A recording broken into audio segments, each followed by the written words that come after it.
Hola, yo soy el pastor Michael Galeano y quiero darte las gracias por visitar nuestra página, y en Gracia sobre Gracia creemos que Dios nos ha llamado para predicar el Evangelio de Cristo, para que vidas sean transformadas y así puedan impactar su familia, su iglesia y comunidad. Creemos que esto va a ser cada vez que la palabra de Dios es predicada, así que oramos para que estos videos Dios los use en tu vida, pero sobre todas las cosas que al ser impactado por la palabra de Dios tú comprendas que hay un llamado sobre tu vida y es unirte a una iglesia local para crecer junto con otros creyentes.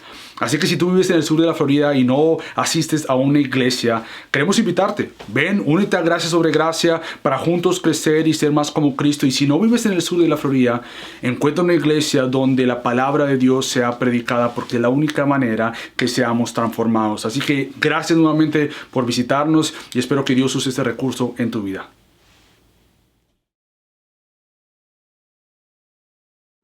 Gracias, familia. Pueden tomar asiento mientras continuamos ya hoy con nuestra serie. Continuamos en Efesios, en la carta de Efesios, en el capítulo 1. Y déjame hacer algo que estamos tratando de hacer para ayudar a todos los papás. Hemos dicho que la tarea de discipulado comienza en casa, comiencen todos nosotros discipulando a nuestros hijos, y hemos hecho algo que, con sugerencia a una familia que amamos mucho aquí en Gracia sobre Gracia, pensando en, y esto me anima mucho, quiero decirles que como pastor no hay nada que me anime más que ver cómo nos cuidamos mutuamente aquí. Y el estar pensando en cómo ayudamos a estas familias o a estos jóvenes que han salido de Grace Kids y ahora están con nosotros aquí. Así que estoy pensando en Rafa, estoy pensando en otros que no están aquí, Isaac, en Rubén, que están aquí. ¿Qué hacemos con ellos para que ustedes puedan entender lo que está a punto de ser predicado? Entonces, cada domingo lo que vamos a hacer es dar una pregunta que ustedes pueden ir buscando y como papá salir de aquí, estás con ellos a almorzar y dialogar con ellos en cuanto a esta pregunta, así poder tratar de ayudarles a entender cosas que por el segundo idioma, quizás que el español no pueden comprender, o quizás el nivel más alto en el cual está siendo predicada la palabra de Dios, quizás no pueden comprender. Así que la pregunta de ustedes, o para todos, pero en especial para ellos, es: ¿cuál es el misterio de Dios y cómo fue revelado? ¿Cuál fue el misterio de Dios y cómo fue revelado? ¿Cuál es el misterio de Dios y cómo fue revelado? Eso es lo que vamos a tratar de responder hoy en día. Así que, para continuar en el sermón, hay algo que a mí me gusta mucho y son las películas de misterio. Me gustan mucho, me gustan más cuando hay este drama que tú tienes que estar todo el tiempo pendiente de la película, porque si tú te pierdes una escena, te pierdes quizás la pista que te va a ayudar a entender cómo es que el drama de esta película, el misterio de esta película está siendo mostrado en el guión que fue escrito para esta película. No simplemente me gustan estas películas, pero también hay ciertos shows de televisión que me gustan, como por ejemplo esos que le dan ciertas horas a un detective para buscar el responsable de un caso, el responsable de un crimen, y tienen ciertas horas y tú ves el reloj moviéndose. Eso, nos gusta eso. Ahora, no soy el único que le gusta las películas de misterio o estos shows, porque fíjate esto, tan solo en el 2019 más de 6 películas fueron producidas con el tema o bajo el género de el misterio. Esos shows son famosos, las películas, los shows nos gustan. Ahora, la pregunta que quiero hacerte hoy en esta tarde, y me hago a mí mismo, es: ¿por qué nos gusta este misterio? ¿Por qué dentro del ser humano le gusta esto? Aunque hay ciertos otros géneros de película, pueden ser románticas, pueden ser aquellas que vienen y salvan a la princesa, pero ahora estoy enfocándome en esta serie de misterio. ¿Por qué nos gusta el tema del misterio? Bueno, yo creo que muy adentro de cada ser humano existe este deseo por conocer lo desconocido, existe este deseo que busca el misterio. ¿Cómo qué, por ejemplo? Bueno, ¿quién nos creó? ¿Quién nos creó? Obviamente no puedo ser ingenuo que en un lugar como estos, que es como conocido como la iglesia, todos estamos de acuerdo que nos creó Dios. Quizás tú vienes hoy y dices: no, yo no creo que me creó Dios, yo creo que me creó cierta teoría, o no sabemos qué nos creó, hay misterio. Bueno, ¿qué nos creó? Otra pregunta: ¿cómo puede haber salvación? Si hay un Dios que nos creó, la Biblia obviamente dice que hay un Dios, es el único Dios verdadero. Ahora, si Él creó, ¿cómo yo tengo una relación con Él? ¿Cómo yo tengo salvación con Él? No simplemente esto, pero ¿quién salvará? ¿Y cómo lo hará? ¿Cómo es que esta salvación va a ocurrir y va a ser traída a aquella grupo de personas que Dios, por su gracia, le place salvar? Bueno, esta teología, ¿sabes cómo se llama? Escondido pero ahora revelado. Hidden but now revealed en inglés.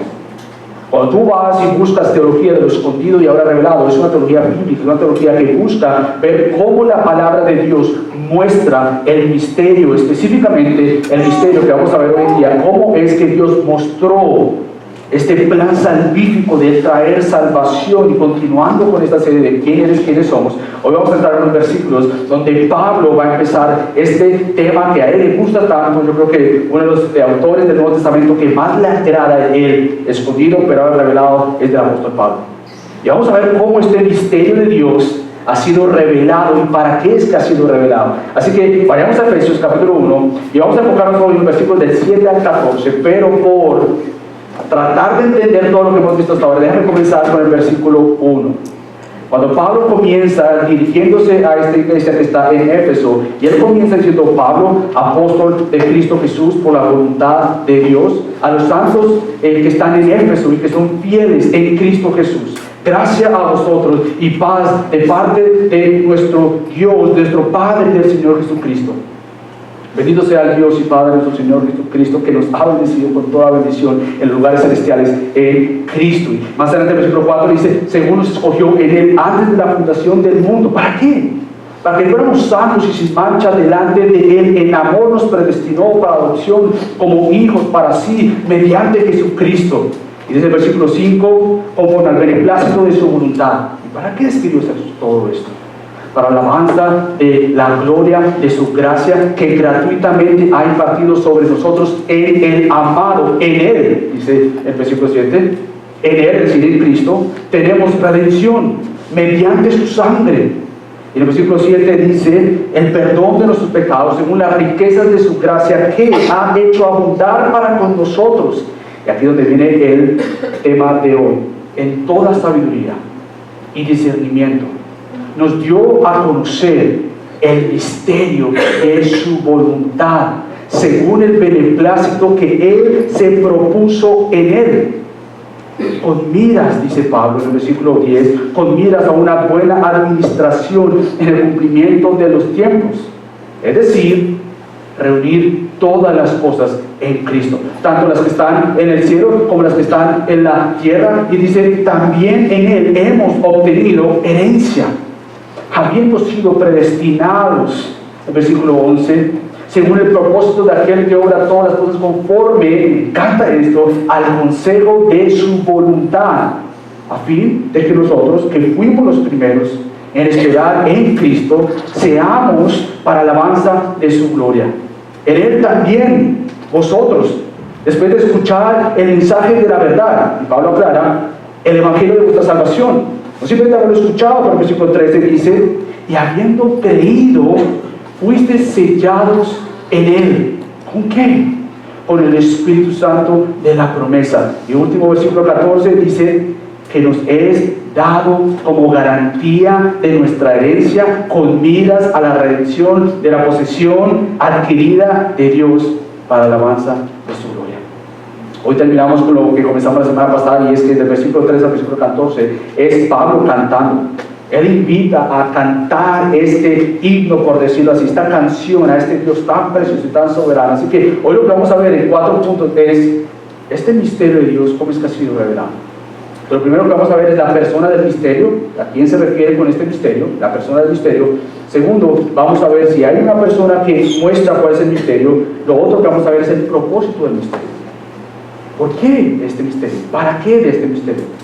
Tercero, vamos a ver entonces también la herencia del misterio, y ya por último vamos a ver la seguridad de la herencia de este misterio. Así que comencemos por lo primero, que es que Pablo empieza a presentar en el versículo 7 esta persona, que es la persona del misterio. Él termina en el versículo 6 recordándonos algo que yo quiero repetir una y otra vez mientras estamos en esta serie, y es que tú y yo hemos sido salvos por gracia.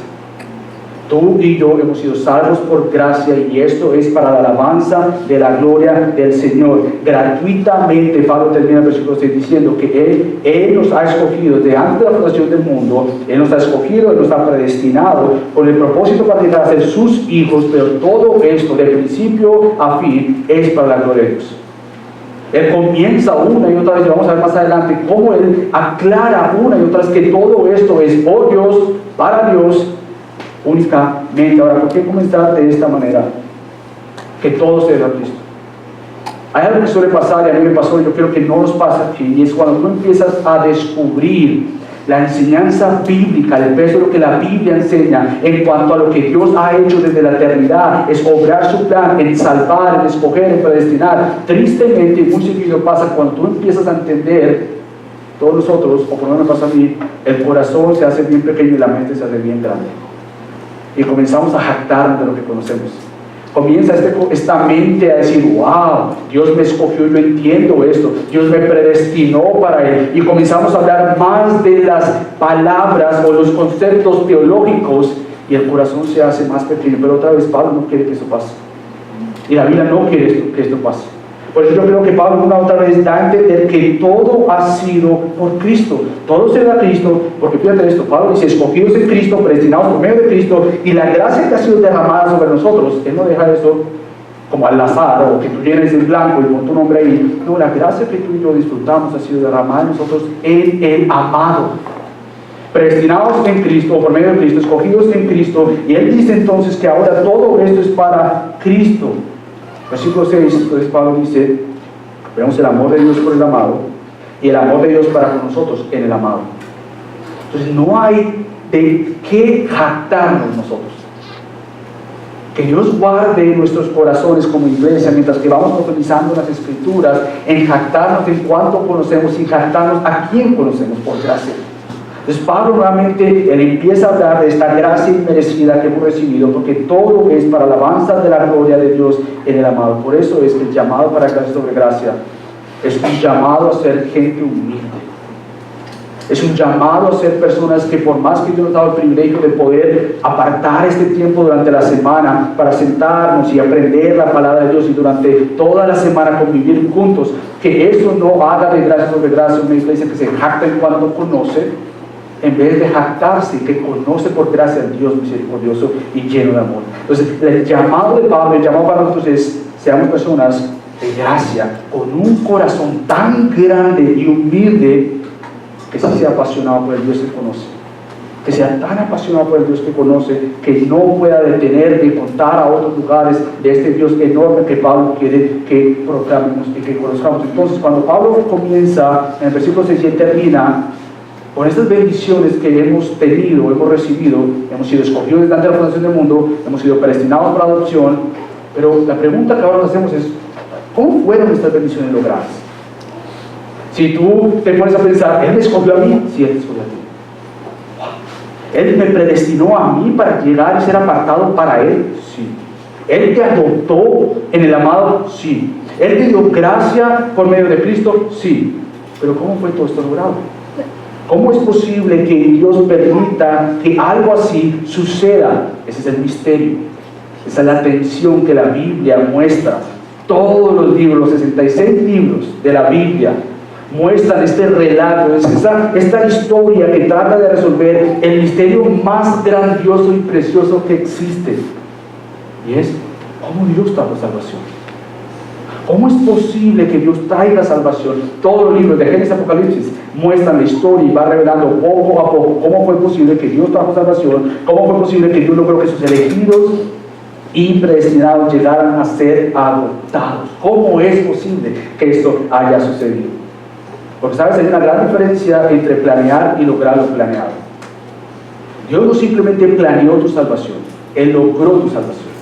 Dios no simplemente planeó desde la eternidad, ¿sabes qué? Vamos a hacer algo y yo voy a planear y pues vamos a ver si sale. Esta semana, no voy a decir su nombre, escuchaba una entrevista que le hacían a un cantante muy popular, cristiano, de nuestro tiempo, que si nombro su nombre, tú dirías, yo lo conozco. A esta persona le hace una pregunta en cuanto a si una persona puede estar con una persona no cristiana. Y él al principio trata de conversar y va bien, hasta que él dice, bueno, pues, de todas formas Dios siempre tiene un plan B. Entonces, si ya estás con esa persona, pues no importa, Dios tiene un plan B. Y yo decía, Dios tiene un plan B. Dios nunca tiene plan B. Nunca. Porque si Él tuviera plan B, quiere decir que el plan A falló. Entonces deja de ser Dios, o el Dios de la Biblia. Dios no tiene plan B. Y Pablo llega a hablar con tanto peso que desde la eternidad planeó salvación. No cuando Adán y Eva pecaron, Dios no tiene plan B. Dios el plan que dice, Él lo ejecuta, como lo vamos a ver. Y todo eso nuevamente es para decir cuán Dios tan grande tú y yo tenemos, que a Dios no se le escapa absolutamente nada de lo que tú y yo estamos viviendo, nada. En vez de ser esto algo arrogante de parte de Él, ¿sabes qué es? Una roca donde tú estás. ¿Y Dios no tiene plan B? No, Él no tiene plan B. Todo lo que Él promete, Él lo va a hacer. Por lo tanto, la seguridad que tenemos de que Dios no simplemente planeó A y B, no, Él planeó A y fue logrado su plan A. Él no tiene plan B. Y esto es lo que precisamente Pablo está hablando, que todo esto fue logrado en el amado. Todo esto fue logrado por medio de Cristo. El Padre lo planeó y Cristo lo compró. El Padre lo planeó y Cristo fue a la cruz. Todo comienza desde Génesis 3:15. El primer libro de la Biblia es Génesis. El tercer capítulo de Génesis, versículo 15, nos dice que Él ha prometido guardar la simiente de la mujer. Y esta simiente de la mujer iba a ser guerra. No simplemente se iba a quedar en guerra, pero la simiente de la mujer iba a aplastar la cabeza de la serpiente, diciéndonos de Génesis 3:15 que el mensaje de Dios ya tiene victoria. Y toda la Biblia va mostrándose y revelándose una y otra vez este misterio de cómo sería posible y quién traería esta salvación. ¿Quién sería aquel simiente de la mujer que aplastaría la cabeza de la serpiente? ¿Quién sería? Génesis, tú comienzas a leer toda la Biblia, libro por libro, y te vas a dar cuenta que empiezan historias a revelar poco a poco este misterio de Dios. Tú comienzas a ver la Biblia siendo tejida como un rompecabezas. Ahora estamos en la etapa de mi casa que a mi hija le encantan los rompecabezas y se ha vuelto muy buena. A mí me gana mucho, en serio. A veces al principio como que no me voy a dejar ganar, y después no me voy a dejar ganar, y me ganaba. Entonces se ha vuelto muy buena en armar rompecabezas. Bueno, la Biblia entera es un rompecabezas grandes que cuando tú empiezas a conectar las piezas de Génesis a Apocalipsis, tú empiezas a ver que la foto que está ahí es la foto de Cristo. Todo el misterio de Dios se resume y se revela en la persona de Cristo.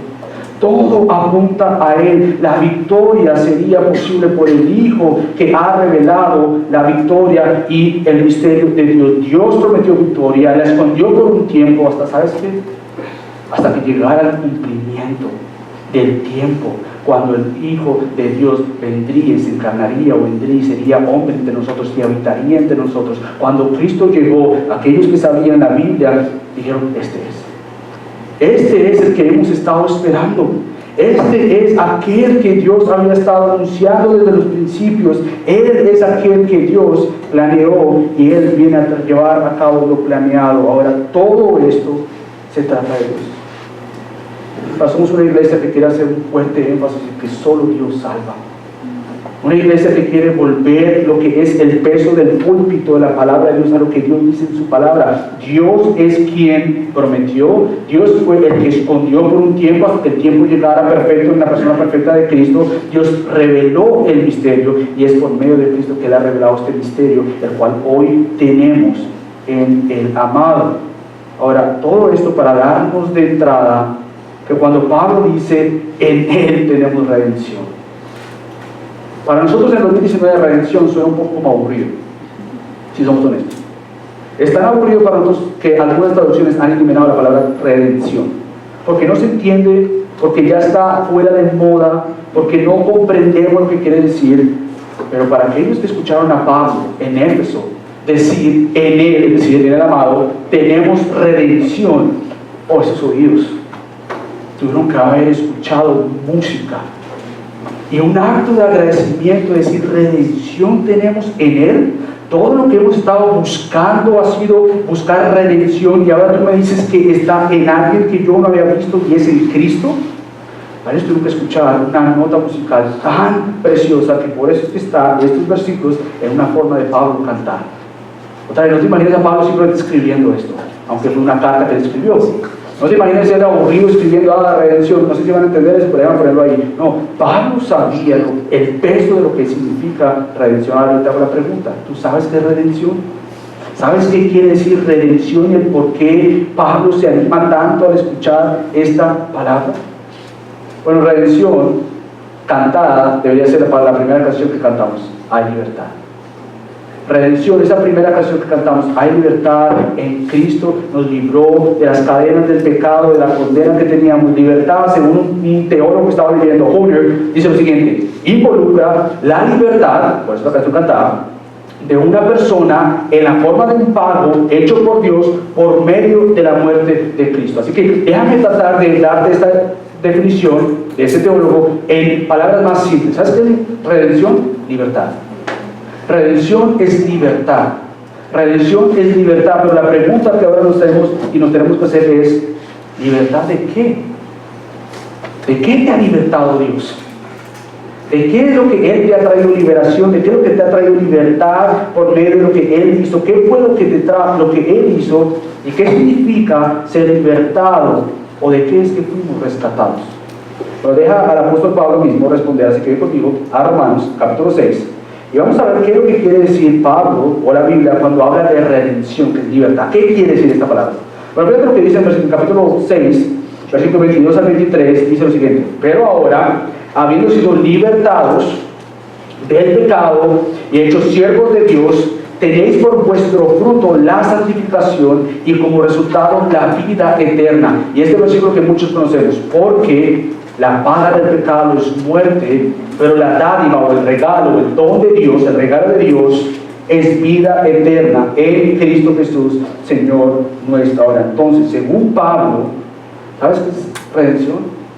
Redención tiene que ver con la liberación o el rescate. ¿De qué? ¿No te has pasado muchas veces que tú dices, tú necesitas a Cristo y dices, sí, yo creo que lo necesito, pero ¿por qué lo necesito? ¿Por qué yo necesito a Cristo? ¿O por qué yo simplemente no puedo decir desde el cielo, sabes que yo perdono y ya? ¿Por qué tuvo alguien que venir a rescatar? ¿Por qué alguien tuvo que venir a redimir? ¿Por qué alguien tuvo que venir a libertar? ¿Por qué y de qué nos libertó? Bueno, según Romanos, lo que vamos a leer, la redención tiene que ver con la liberación y el rescate del pecado, la muerte, la condena de la ley. Es decir, la ley es buena y lo que hace es presentar nuestra inhabilidad de obedecer. La palabra de Dios es buena, la ley es buena, porque fue dada por un Dios santo y perfecto. Pero lo que hace la ley contra todos nosotros es decir, Michael, tú no puedes. Tú no puedes obedecer tu propia cuenta, tú no has obedecido a Dios, y lo que pasa entonces sentimos esta condena que trae la ley, no porque sea mala, pero porque nos muestra cuán malos somos nosotros. Por lo tanto, la redención es la liberación o el rescate de Dios. Rescatarnos del pecado, del dominio, el control del pecado, rescatarnos de la muerte espiritual, rescatarnos de la condena de la ley, y ¿sabes qué? De una condena eterna, bajo el santo juicio de Dios santo. Redención entonces es vital para la vida del creyente. Redención no es un juego. Redención no puede ser una palabra que minimicemos porque la cultura no lo entiende, hay que explicarla. Porque cuando tú llegas a entender lo que es esta liberación, esta libertad del pecado, de la muerte espiritual, de la condena eterna, nuevamente, no hay creyente que al entender esto diga, sí, redención. No. Y si eso pasa contigo, como muchas veces me pasa a mí, que empezamos a asumir términos, la solución, ¿sabes cuál es? Postrado de rodillas. Sí, Señor, por favor, no me permitas empezar a ver la Biblia como un texto sin que me transforme a mí. No me permita, Dios, llenar mi cabeza de entendimientos que son vitales, importantes, pero si no son para transformar mi corazón, de absolutamente nada me va a servir. Estamos esclavizados al pecado, bajo una muerte espiritual donde no deseábamos a Dios, donde no seguíamos a Dios, y Dios, por gracia en Cristo, te dice: tú eres mío y te liberto de toda esta condena del pecado y toda esta ceguera espiritual. Yo te liberto y yo te traigo libertad. Es como un preso que nunca va a conocer lo que es la libertad, a menos de que él se vea como lo que es un preso. Si un preso no llega a entender la condición en la cual está, le pueden llegar a ofrecer libertad, y él dice: no, estoy aquí bien, estoy cómodo. Y para que eso pase, que el preso vea la necesidad de liberación o libertad o freedom o redemption o de redención, tiene que pasar esta obra maravillosa de la redención de Dios en Cristo. Esta redención de Dios que nos ha dado. Ahora, la pregunta es, si fue un rescate que Dios hizo, y Pablo dice, ya tenemos redención, ok, ¿cómo fue esto posible? ¿Cómo fue posible que la redención vino a nosotros? ¿Cuál fue el precio que Cristo pagó? Porque si la redención y la libertad es pagar a alguien, por algo o pagar para liberar, la pregunta es, ¿cuánto precio o qué precio pagó Cristo por tu libertad? ¿Cuál precio fue el que Él pagó? Yo en una iglesia podemos subir tanto y decir, bueno, su vida, pero realmente entendemos lo que significa. Que Cristo no pudo, pero no pudo, en el sentido de que no era el plan, de que Él pudo haber simplemente dicho desde arriba, simplemente otra vez, yo perdono. ¿O cuánto hay que pagar? Dios que tiene todo el dinero del mundo, es el dueño de todo, Él pudo haber dicho, ¿cuál es el cheque que tengo que pagar por ellos? Aquí está. Pero lo que hace Cristo es darnos el pago con su vida. La redención entonces es gratis para ti, pero la redención es bien costosa y le costó la vida a Cristo por ti. Para ti la redención es completamente gratuita. Tú no ganas la redención, tú no ganas la salvación, tú no cambias esto con Dios por más obras buenas que tú pienses traer delante de Dios y decir, ok, dame 50%, yo tengo 50%, o por lo menos Dios, tú vas a hacer el 90% y yo traigo el 10% de mis buenas obras, y Dios dice, no funciona de esa manera. La redención para ti es gratuita, pero sabes que tomó un precio bien alto, y es la sangre de Cristo, la vida de Cristo. Era necesario que esta sangre viniera para limpiar de toda maldad. ¿Y sabes por qué? Porque la sangre significa vida, donde no había vida. Él dio su vida por nosotros, Él nos compró a nosotros, otra vez, no con dinero, o con plata, o con oro, pero Él nos compró con la sangre de Cristo. Para escuchar esto en la Biblia, fíjate lo que dice el apóstol Pedro, que es uno de mis versículos favoritos. Escucha esto, 1 de Pedro, capítulo 1, versículos 19 al 20, dice, 18, perdón, sabiendo que no fuisteis redimidos, la palabra que estamos buscando, de vuestra vana manera de vivir, es decir, pecado, todo eso que acabo de mencionar, heredad de vuestros padres, con cosas perecederas, como oro o plata. Cualquiera diría que para librar a un esclavo, tú pagas algo. Aquí está, ¿cuánto debo? Pero fíjate lo que Cristo, lo que Dios hizo en Cristo para comprarte a ti y hacerte su posesión. Dice Pedro, sino con sangre y no cualquier sangre. Sangre preciosa. Yo otra vez en mi oración se detuvo escuchar esto, y si quizás ya lo has escuchado varias veces, sí, yo sé sangre. No, pero tú estás escuchando sangre preciosa, como de un cordero sin tacha, es decir, perfecto y sin mancha, la sangre de Cristo. Aquí es donde yo vengo y digo que Dios no tiene planes. Dice, porque Él estaba preparado. ¿Cuándo? Bueno, seguro cuando Adán iba a pecar, o cuando el primer plan de Dios se le hace equivocó, entonces Dios estaba en plan B. No. Porque Él, es decir, Cristo, estaba preparado cuando, desde antes de la fundación del mundo. Entonces Pablo en Efesios dice que tu salvación fue planeada desde antes de la fundación del mundo. Quiere decir que el plan que Dios tenía para salvarte involucraba que Cristo voluntariamente dijo, envíame a mí. Desde la eternidad, el siervo por excelencia y el siervo sufriente estaba planeado de decir, ¿qué es lo que va a tomar comprar a este pueblo? Mi sangre, mi vida, yo la voy a dar. Se ha manifestado en estos últimos tiempos, escucha esto, por amor a vosotros. Lo que esto quiere decir entonces es que la redención de Dios es su plan amoroso para salvarte y rescatarte a ti. La redención no lo veas simplemente con términos aburridos, veas con notas de amor de Dios para decirte, la redención costó un precio. Y lo único que tú traes de la salvación es tu propio pecado. Pero lo que yo traigo es un amor salvífico, es decir, yo intencionalmente di mi vida para rescatarte a ti. Y cuando tú escuches eso, otra vez el corazón debe saltar de alegría y decir, qué gran evangelio tenemos en Cristo. Que yo no he comprado esto, no me he ganado esto, es Dios gratuitamente decir, tú eres mía. ¿Y por qué soy tuya? Porque te compré. ¿Cuánto pagaste? Yo pagué mi sangre. Por tanto, cuando lo que vemos es este gran evangelio que por tiempo no tengo, pero cuando vayas a casa, ve a Efesios capítulo 2, versículos del 1 al 6, y tú te vas a dar cuenta que esta salvación no fue dada a gente medio buena. No fue dado este misterio revelado de la gracia de Dios a gente que quizás otra vez estaba en un monasterio, en una montaña. No, estaba hablándole a todos nosotros, específicamente a una ciudad tan grande como era la ciudad de Éfeso, y le dice, Él dio vida a vosotros que estabais muertos en vuestros delitos y pecados. Él les dio vida donde no había vida. Él trajo rescate donde había esclavitud del pecado, condena por el pecado. Él trajo todo esto. Y otra vez Pablo comienza diciendo en el versículo 4 del capítulo 2, porque pero Dios es rico en misericordia, por causa del gran amor que nos amó. El entender estos términos otra vez es entender la carta amorosa del Dios amoroso con el cual Él te ama. No es pasado de moda. Es palabras que van a hacer que tú conozcas a un Dios tan amoroso y tan grandioso que lo único que mueva sea un corazón a responder: ¿quién eres? Soy un redimido por Cristo. Él me compró. ¿Quiénes somos? Somos los redimidos, perdonados de nuestros pecados. ¿Cómo fuimos perdonados? Por las riquezas de la gracia de Dios. Y esto fue gracia en el amado, y gracias que el amado se entregó, nos predestinó, y fue su gracia la que mediante la sangre del amado nos perdonó. Por lo tanto, la redención tiene tanto peso porque habla del plan de Dios. Así que, ¿quién es la persona del misterio? Cristo y su obra salvífica. El misterio que todo el mundo estaba esperando era cómo Dios iba a salvar. Viene Cristo y dice: por medio de mí va a salvar. ¿Cómo lo va a hacer? Yo dando mi vida. El misterio escondido ha sido revelado en la persona de Cristo mediante la obra de Cristo. Por lo tanto, ¿de qué sirve esto? ¿Cuál es el propósito del misterio?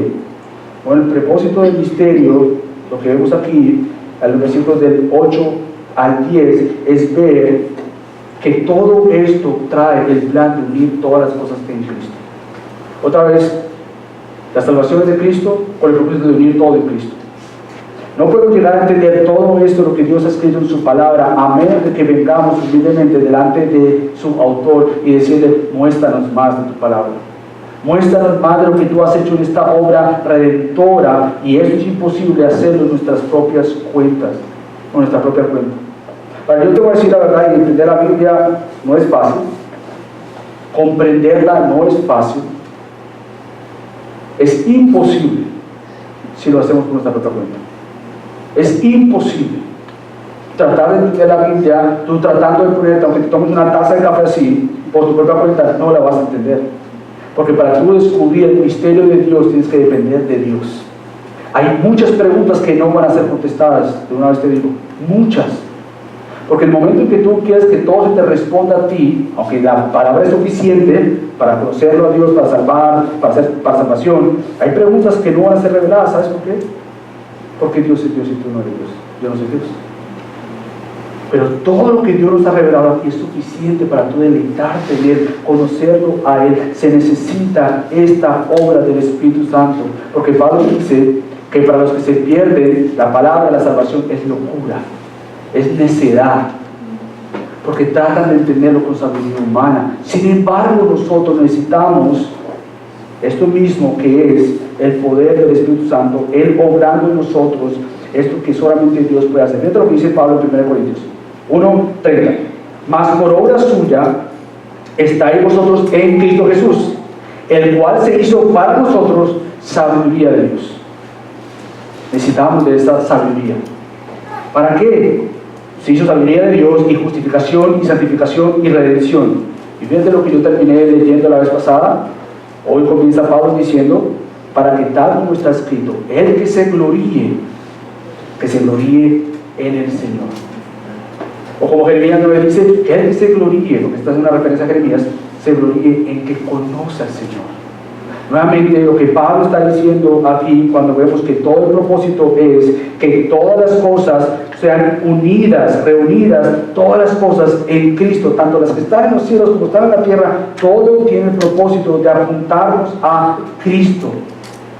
Todo en la vida tiene el propósito de que tú veas más a Cristo. Todo en la vida tiene el propósito de que tú entiendas que el sí y el amén de Dios, de todas las promesas, son el sí en Cristo. Toda la Biblia, el propósito del misterio siendo revelado en Cristo, es que tú y yo entendamos lo que Pablo dice, que todo esto era con miras a una buena administración en el cumplimiento de los tiempos, es decir, de reunir todas las cosas en Cristo. Y esto lo reveló por su propia voluntad. Él nos reveló a nosotros. Ahora, ¿quiénes somos? ¿Quién eres? Somos personas unidas en el plan de Dios. por la obra de Cristo para vivir según su plan, Él obrando en nosotros. El plan de Dios es unir todas las cosas en su Hijo, y esto tiene que ver tanto el presente como el futuro. Déjame tratar de explicarte esto. El creyente vive de este lado de la gloria, es decir, vive de este lado de la eternidad. Nosotros estamos todavía en la tierra, ¿verdad? No hemos llegado a los nuevos cielos de nueva tierra. Estamos todavía aquí luchando por el pecado. Hay muchas cosas que no entendemos, pero el creyente de este lado, dice Pablo, vive no con temor, él vive con seguridad, porque todas las cosas fueron unidas en Cristo, tanto las cosas de los cielos como las cosas de la tierra. Él vive su vida mirando a Cristo, ojos puestos en Cristo, diciendo todo, absolutamente todo, tiene un propósito. Y yo desde este lado de la gloria lo veo por medio de la victoria de Dios, aunque cosas no entiendo. Pablo dice, todo ha sido planeado para ser unidos aquí en Cristo. El reino de Dios tiene ya la victoria de Dios. No veas esta tierra como una competencia entre Dios y Satanás. Satanás fue derrotado. A él se le ha permitido todavía estar acá. Pero cuando tú vas a Apocalipsis, la historia ya está escrita.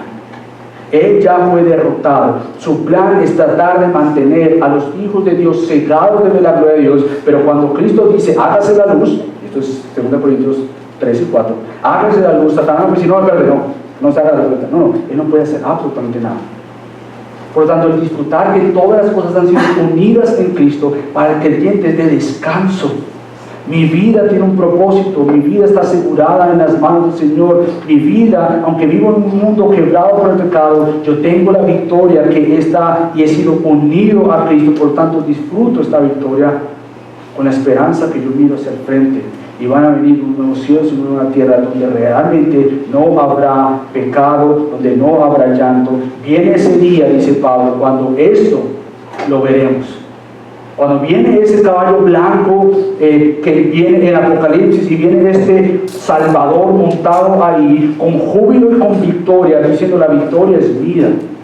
Yo he vencido y he traído salvación, por lo tanto toda rodilla se doblará. Es una seguridad ante Dios en Cristo. Toda rodilla se doblará. No quizás, no de pronto a Dios se le escapó algo, no. La victoria le pertenece a Dios porque fue comprada en la muerte de Cristo. Así que somos ciudadanos del reino de Dios, proclamando su reino aquí en la tierra. Y esto lo que hace nuevamente darnos gasolina para las misiones. De igual manera que Cristo se le aparece a los discípulos después de haber resucitado y le dice, toda autoridad se me ha sido dada, tanto en los cielos como en la tierra. Pablo dice, todo ha sido unido en Cristo, tanto en las cosas de arriba como en las cosas de abajo. Entonces, el discípulo de Cristo va y proclama de Cristo, vive por Cristo, es transformado por Cristo, no por un Dios que tiene una semi-victoria, no por un Dios que dice, mira, no hay victoria, no, uno que ha dicho, la victoria es mía, yo he vencido. Por tanto, cuando vamos afuera, vamos con victoria, en el sentido de, sabemos que cuando abrimos nuestra boca, y si a Dios le place salvar a quien Él quiere salvar, Él lo va a hacer. Que todo lo que está pasando a nuestro alrededor, Pablo dice en Romanos 8:28, todo sirve para bien. ¿Y cuál es este bien? Ser formados a la imagen de su Hijo. Todo está bajo control del Señor, y por lo tanto, en el cielo, en los nuevos cielos y en la nueva tierra, no habrá lágrimas, no habrá más pecado, no habrá muerte, no habrá persecuciones o sufrimiento, porque entonces estaremos en la eternidad con Dios. Por ahora, ¿qué? Bueno, la persona de Cristo, el misterio de Dios revelado, este propósito de que ha sido todo unido en Cristo, y esperamos esa venida de Él. Pero ¿cuál es la herencia que hemos recibido? ¿Cuál es la herencia del misterio que nosotros tenemos acá? Nuevamente recuerda, tu vida es una nota musical para Dios. Tu vida le canta a Dios, y tenemos este gran privilegio que tenemos, y somos herederos con Cristo, pero a la misma vez somos herederos de Dios. Nosotros somos la herencia del Señor. Para si alguno de esto has dudado del amor de Dios para contigo, que no sé si te ha pasado, que muchas veces no creemos que Dios se aparta de nosotros, lo que Pablo hace aquí es garantizar al creyente que tú ya eres su posesión, que Él no te va a abandonar, que tú eres suya, que tú eres suyo. Por eso es que Él dice, también hemos obtenido herencia. Tenemos esta seguridad que Él me escogió, que Él me predestinó, que Él me adoptó, que Él me redimió, que Él me dio a conocer su voluntad, y que todo esto fuera para que nosotros fuéramos llamados su herencia. Mi vida está asegurada con Él. Al final de los días, sabremos que Él nos llamará con Él.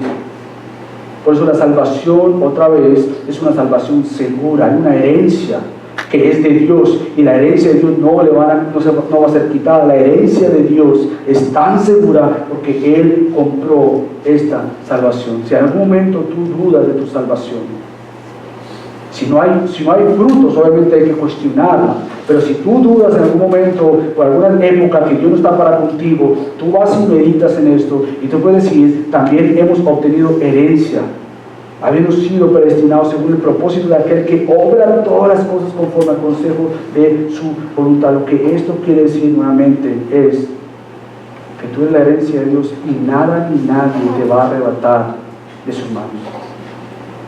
No es una herencia como la que de pronto te han dejado a ti y perdiste porque alguien se la llevó. No, nadie le va a quitar la herencia de Dios. Nadie le va a decir a Dios, espérate, ¿cuál es tu herencia? Mi iglesia. Yo la he comprado. No, espérate, mejor te voy a quitar esto. No, nadie le quita la herencia a Dios. Nadie le va a robar la herencia a Dios. Nadie le va a poder decir, ¿sabes qué es mi herencia? No, Cristo la ha asegurado y Él la ha comprado. Por lo tanto, Él dice, somos la herencia de Dios. Asegurada por Dios, comprada por Dios. Dios no va a negociar su herencia, Él no va a perder su herencia, Él tiene asegurada aquella herencia que Él mismo, por medio de Cristo, se va a presentar a sí mismo. Como dice en Efesios 5.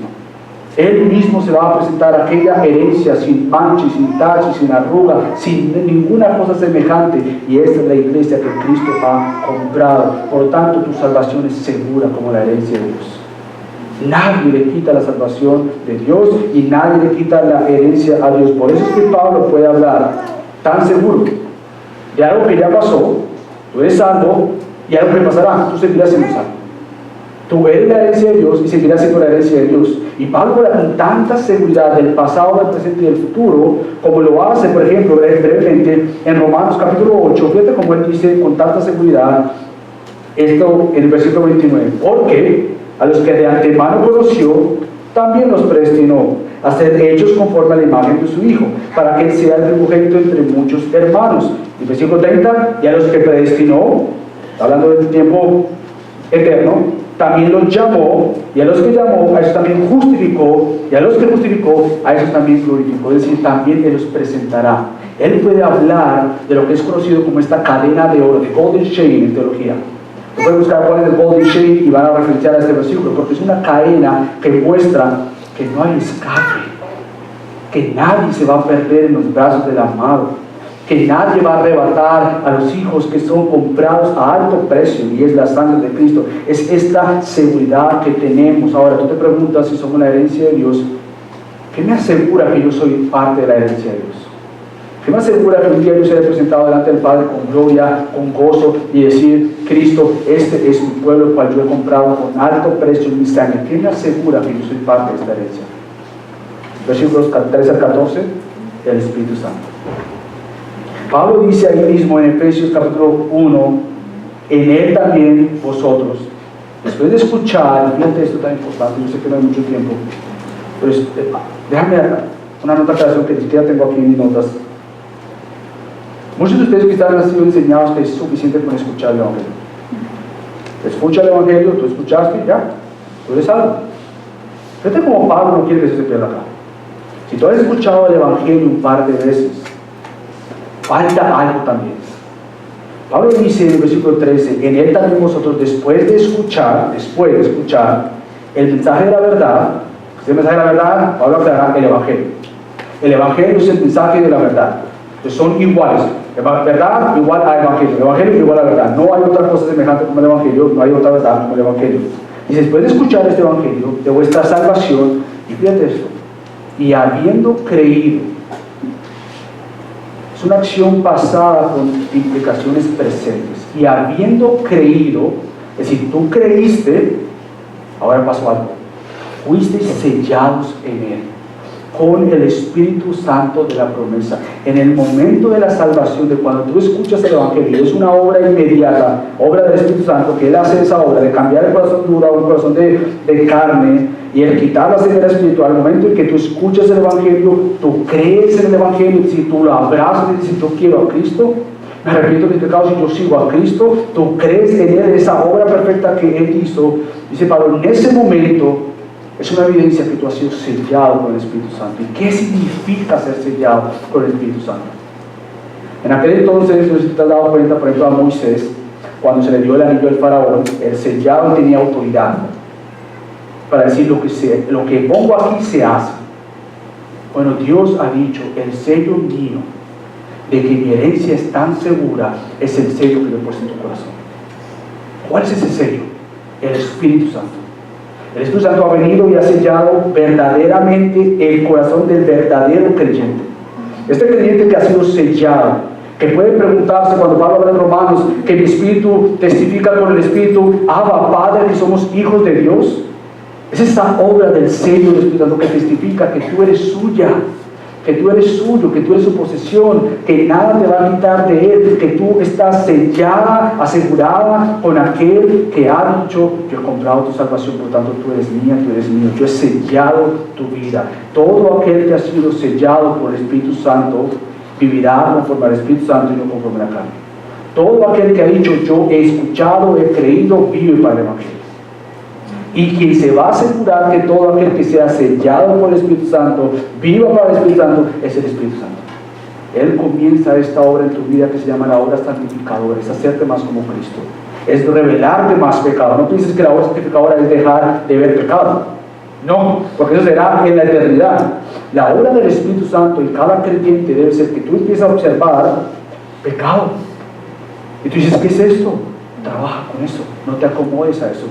¿Qué es lo que yo tengo que cambiar en mi vida? Pues el Espíritu Santo viene y toma esa obra santificadora y Él aplica su salvación, Él aplica su santificación y hacer posible esto, que tendremos esta garantía. Dice Pablo que nos es dado como garantía de nuestra herencia, con miras a la redención de la posesión adquirida de Dios. ¿Para qué? Para la alabanza de su gloria. Nuevamente Pablo dice que este misterio revelado de Dios en la persona de Cristo, por la obra de Cristo, este misterio que ha sido comprado por la sangre de Cristo para unir todas las cosas en Cristo, este misterio que ahora somos su herencia, tanto judío como gentil, somos su herencia, sellado por el mismo Espíritu, no más judío, no más gentil. Eso se ha acabado, dice Pablo en Efesios 2, ya esta barrera que nos separaba, somos un nuevo cuerpo, somos un nuevo hombre en la iglesia de Cristo, redimida por Cristo. Dice Pablo, ahora la seguridad es que Él mismo va a llevar a cabo con ese sello que seamos más y más llenos del Espíritu Santo, testificando de Cristo. Y por eso Cristo le dice a sus discípulos, esperen aquí en Hechos 1:8 la promesa del Espíritu Santo, para que sean llenos con poder y me sean mis testigos. Todo discípulo sellado por el Espíritu Santo es un discípulo que proclama de Cristo. ¿A quién estás proclamando de Cristo? Me pregunto a mí, Michael, ¿a quién tú proclamas de Cristo? Fuera de los domingos, ¿a quién yo le estoy anunciando estas buenas nuevas del Evangelio de Cristo que garantizan tanta convicción que hagamos todo para la gloria del Señor? Por lo tanto, en momentos donde quizás te sientes tentado, depende del Espíritu Santo. Depende del Espíritu Santo. En momentos que quizás te sientes desanimado o desanimada, ora por más llenura del Espíritu Santo. ¿Tienes temor? Los primeros discípulos tenían temor, gran temor porque estaban siendo perseguidos. ¿Y sabes qué? En vez de decir, corramos de aquí, decían, Dios, danos más audacia, boldness, audacia, para proclamar tu Evangelio. Porque es necesario primero obedecer a Dios que al hombre, decían ellos. Entonces hay temor, pide por más llenura del Espíritu Santo. ¿Quieres vivir con pasión? Pide por más de Dios. En momentos de dolor, ora. Señor, yo no entiendo esto. No lo entiendo. No entiendo el por qué estás permitiendo todas estas circunstancias en mi vida ahora. No las entiendo. Pero Padre, hay una gran promesa y es que todo obra para bien. Y yo confío en ti. Yo confío, Dios, que por más que yo no entienda, hay una realidad y es que mi casa no es esta tierra. No es este cuerpo. Mi casa no es esto, Dios. Yo, como Pablo y como Cristo, miro hacia una realidad futura donde vendrá aquel Salvador Jesucristo en su segunda venida a poder decir, mi reino es este reino. Y Él va a ser un nuevo cielo y una nueva tierra. Por lo tanto, la promesa es que toda la historia de Dios ha sido revelada en la persona de Dios. Y todo está aquí en la palabra de Dios. Por lo tanto, mi querida iglesia, vivamos como Pablo dice, para la alabanza de su gloria. Y esta gracia que Él ha impartido sobre nosotros en el amado, vivamos para Él. Ese es el clamor de Pablo, es el clamor de las Escrituras, es mi clamor que vivamos como iglesia bajo esa verdad que hemos hallado el misterio de Dios, por gracia de Dios en la persona de Cristo. Y eso debe impulsarnos a vivir para Él. Así que mi oración es, si el Espíritu Santo está inquietando tu corazón a salvación, y tú dices otra vez, yo he escuchado el Evangelio, pero necesito creer el Evangelio. ¿Qué significa esto? Creer, porque yo he escuchado esto, pero no sé qué es creer. Queremos hablar contigo, queremos caminar contigo a que tú entiendas esto. No queremos asumir salvación. Queremos que realmente, si hay salvación, tú puedas contar que hay salvación, viendo frutos, evidencias de una salvación en tu vida. Y esto se hace mientras más y más meditamos la palabra de Dios. Así que mi oración es para que tú puedas ser salvo, si Dios permite, hoy. Y aquellos que ya somos salvos, ¿cómo crecer en salvación? Si hay áreas que el Espíritu Santo está convenciéndonos de pecado, no nos ignoremos. No lo ignoremos. Yo no quiero ignorar mi oración, Señor, no quiero ignorar. Cada vez que tú me muestras pecado, no la quiero ignorar. Ayúdame a ser más como Cristo. Y esta es la obra del Espíritu Santo. Así que déjame orar. Padre Dios, te damos tantas gracias por tu gracia, por tu misericordia. Padre, qué gran salvación, qué gran redención, qué gran libertad tenemos en Cristo. Oh Padre, este precio que tú pagaste tan costoso, Dios, dando la vida de tu Hijo, qué gran regalo. Hoy hemos hallado gracia sobre gracia en la persona de Cristo. Y queremos vivir para Él conforme las fuerzas que el Espíritu Santo provee para que en todo Dios sea glorificado. Así que ayúdanos, Señor, por favor, a ser una iglesia que esté tan apasionada de Dios y su palabra que no pueda callar lo que ha oído y lo que ha visto en la palabra de Dios. Así que ayúdanos en el nombre de Cristo Jesús. Amén.